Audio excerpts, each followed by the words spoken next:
You want me to talk about this boy, Charlie Kirk, who got shot in Utah. Him getting shot in Utah makes him, I believe, American number 18,533 who got shot in the U.S. this year, shot and killed.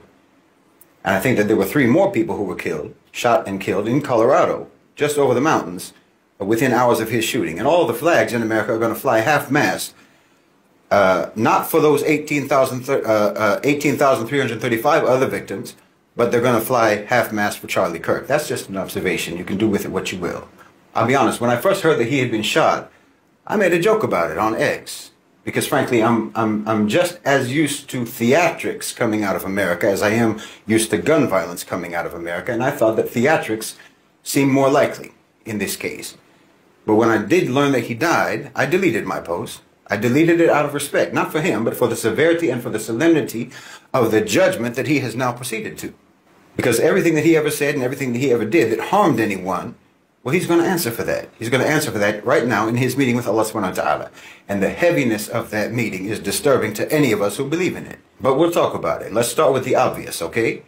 First, I'm not going to feign grief or feign mourning for this person. I know that's a hypocrisy that social etiquette demands at a moment like this. But we all know that he would certainly not grieve for us. He certainly would not mourn for us, just as he never grieved and he never mourned for the wanton slaughter of the Palestinians in Gaza. He never grieved for that. And for myself personally, as a Muslim and as a critic of Western so-called civilization, I know that Charlie Kirk himself would most likely have officially anyway considered me to be his enemy. And as far as I'm concerned, any man whose enemy mourns him when he dies, well, he wasn't doing his job. And I don't think it can be said about Charlie Kirk that he didn't do his job, which is to say that he never did anything and he never said anything in his public life that would make me mourn his passing, just as I hope that I will never say or do anything in my public life that would make my enemies grieve for my passing. They should be happy when I die. Enemies are disturbed by each other's presence, not by each other's absence. But let me also be crystal clear about this. It doesn't make me happy either.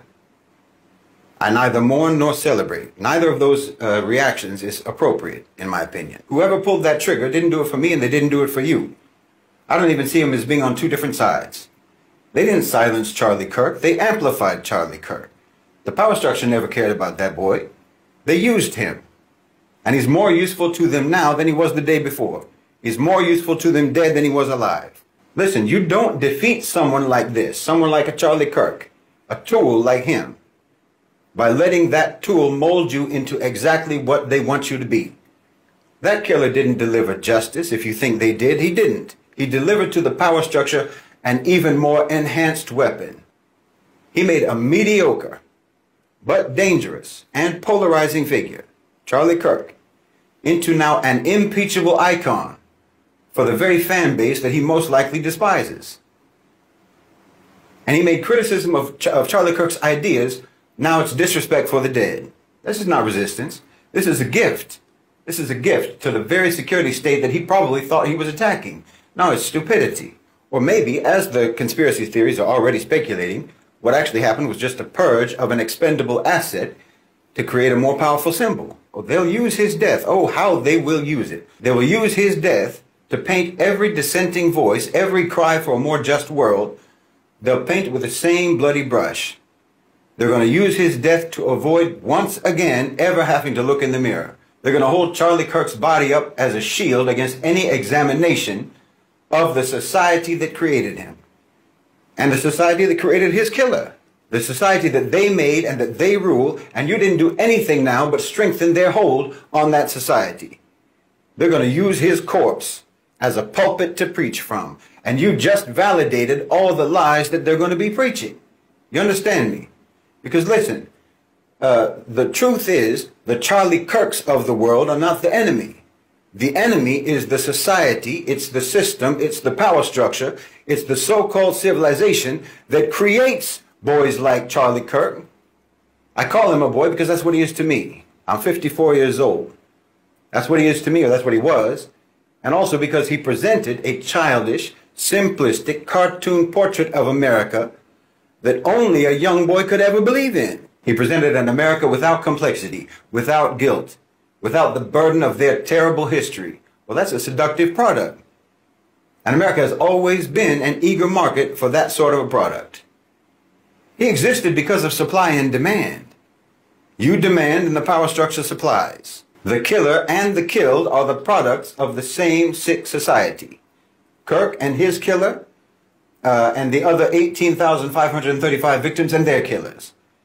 And wallahi, if you don't clock this reality, if you don't understand this reality, and if you let yourself get swept up in all the narratives and all the counter-narratives, then you might just end up being like one of them, on one side or the other side of that gun.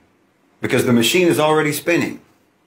The machine, that same machine that Charlie Kirk served so faithfully. They're spinning the narrative now. They're going to label him as a martyr for free speech. A victim of left-wing extremism. And they're going to use his death, they're going to use it to demand more surveillance, more censorship, more policing, more militarization of the police against their opponents, more police powers. They're going to use his blood to sanitize his ideology and to legitimize every poisonous thing that he ever said. And some of you are out here cheering about what happened. Well, you're fools. Why, when you celebrate, all you do is elevate and strengthen their narrative. Charlie Kirk was not an outlier. He was a product. He was the logical output of a system that's designed to generate exactly what he was. Like I said, he didn't create the demand. The demand was already there. He just exploited it.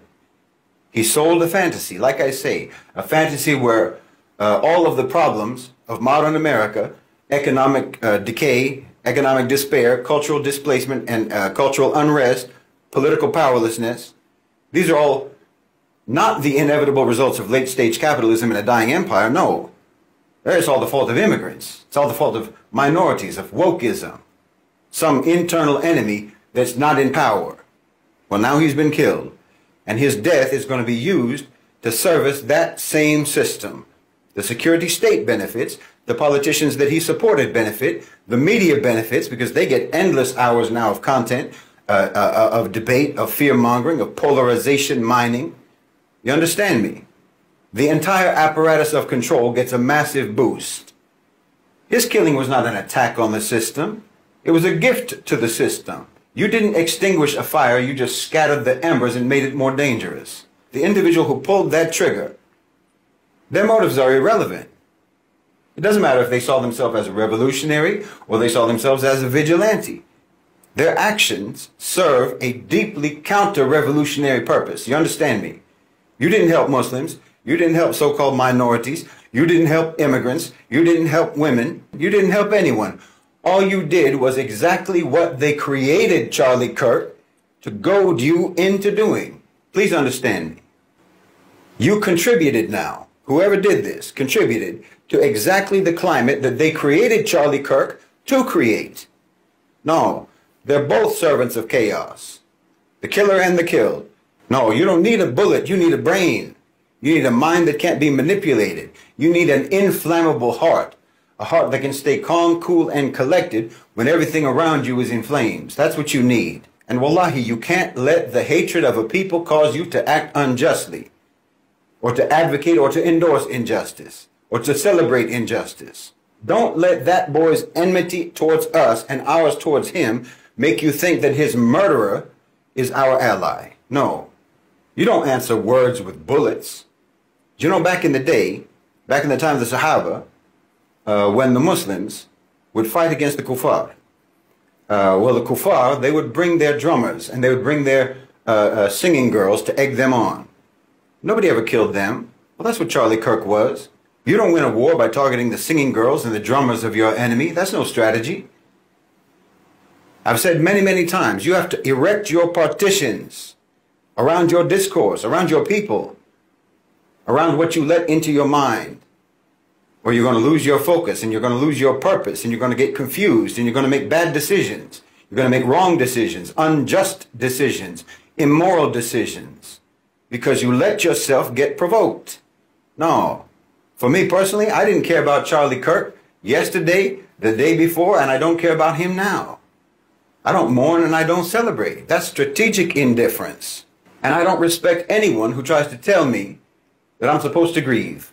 And I don't respect anyone who tells me that I'm supposed to be happy. What is he to me or me to him? He certainly isn't more important to me than the most likely hundreds of thousands of my brothers and sisters that you cut down in Gaza. You didn't mourn any of them, and I didn't tell you to, because I already know how you are. I already know that your performance of mourning over Charlie Kirk has nothing whatsoever to do with respect for human life. He was just a vessel for an ideology that you hold sacred. And it's an ideology that dehumanizes people. It's an ideology that disregards the sanctity of life. And we've seen that on full display for the last 2 years. So no, obviously not.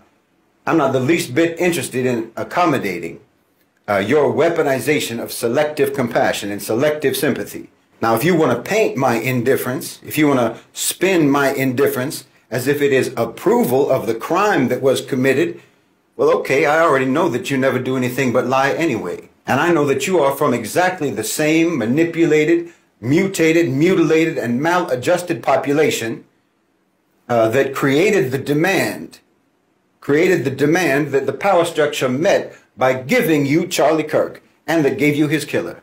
Meaning you're just part of that mob in America, that same collective monster that's responsible for the American genocide of the indigenous people, that's responsible for genocides in Guatemala, genocides in Bangladesh, in Iraq, in Cambodia, in East Timor, in West Papua, and in Gaza.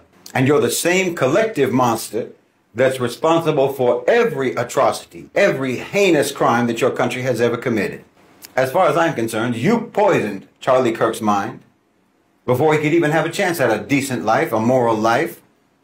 And you poisoned the mind of the one who took the life that Charlie Kirk had. So spare me your counterfeit moralizing. No, you turned your country into a psychological and a spiritual torture chamber. And then your country turned the global South into a physical and an economic torture chamber. And now that system, that same system that you're serving, is turning inwards on you now. I told you that political violence, division, and terrorism, and civil unrest, and turmoil, I told you all this was going to be coming home. Why? Because that's your business model. That's your business model. And you're the only market left to vanquish. And the more you give yourself up to all these twisted, polarizing, hateful narratives, well, all you're doing is playing along with your own demolition.